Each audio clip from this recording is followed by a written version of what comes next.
the MVP of the bubble players. Every year, there's some guy who comes into camp who pretty much wasn't supposed to make the team and makes it based on hard work and a bunch of good performances and practices that no one gets to see, except for me. Uh, who does it sound like that player is to you, in your opinion? I mean, to me, it jumps off the page as Trent Sherfield. It's not even close. He might be the only one. I did a 53-man roster projection yesterday, and everyone that makes a team, guys that they've drafted or given some guaranteed money to, Trent Sherfield, to me, was a guy that if they thought he was going to make the team, he needed to compete with a lot of guys like Travis Benjamin, Jawan Jennings, a lot of guys. And I think he just wiped the floor with them. Wiped the floor with them. He was, I mean, even guys like Richie James Jr., who probably will make the team, Trent Sherfield was so much better than Richie James Jr. in camp. It wasn't even close. Richie James Jr. dropped half the balls that came his way. Trent Sherfield dropped nothing. He's not the most sophisticated route runner, but he jumps really high. He runs really fast. He's in phenomenal shape and he's great hands. So good player. He's a professional, dude. Yes. The way that he comes in, prepares, first guy in, last guy out, wearing the pants when he's in practice. I love that. Let's do it. Like it's what I do when I come on with the. It's like, look, I mean business. I'm serious, and I'm going to express that in every little way. I see what you're doing there, and I like it, Trent. You got to show people your game. You got to let them know who you are, what you're made of. That's the key. Here to look pretty. I'm not here to pose for the gram. I'm here to take your freaking job.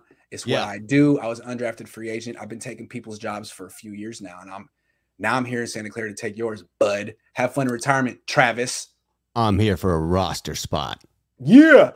Anyway, Trent Sherfield, shout out to him. Other players that you could say, like maybe Arden Key, although I think they wanted him to make the team. I mean, Maurice Hurst, I think they wanted him to make the team. Yes, I think both of those were intentional pickups that they intended to make the team. I got one bubble player who may not make the team, the other side of this. The one guy who probably got signed with the intention that he's going to make this team and might have played his way off it. Uh-oh. Zach Kerr. Oh, nothing against really? Zach. No, I'm not saying he went into camp and just was terrible. I'm not saying that. I'm saying it's the deepest position on the team, defensive tackle. And there are so many guys who've stepped up, particularly Contavious Street. I was just going to mention Street. I don't think they need Kerr. I think if they kept him, he'd be like their 11. Also, Maurice Hurst. Like the difference between Hurst and Kerr. Kerr is thicker than Hurst. Kerr's like a non-explosive version of DJ Jones. Like if DJ Jones were to get hurt at any time, he'd be a serviceable replacement for him. But he's not a pass rusher at all. He doesn't have that burst that DJ Jones has. Maurice Hurst can get in the backfield. He shoots gaps. Zach Kerr couldn't walk through a gap. I mean, he's wide. So I'm just saying he's a run defender, kind of a veteran, non-explosive boulder in the middle. They don't need that. They don't need it. They don't need it. That's the most interesting roster cut scenario to look at to me, because that is an incredibly deep room. That D-line, holy smokes. I mean, I would prefer a little less injury-prone depth at edge, but in the middle, goodness gracious. Kinlaw, I'm going to put Armstead there too because he rushes from there. DJ Jones, Contavious Street, Kevin Givens, Maurice Hurst. That's 6 guys. They're 3 deep. So, Zach, thank you. Maybe I'm sure some other team will need you.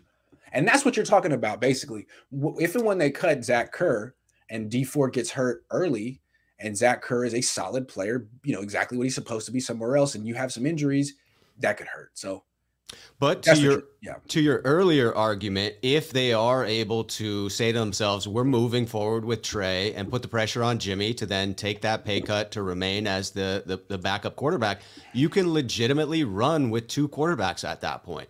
You can take that third quarterback spot and give it over to an extra D lineman where you're carrying somebody that's going to have a bigger impact on wins and losses that matter. You get down to your 3rd string quarterback, the season's done. Like, come on. If you're at that point for more than a game or 2, forget about it.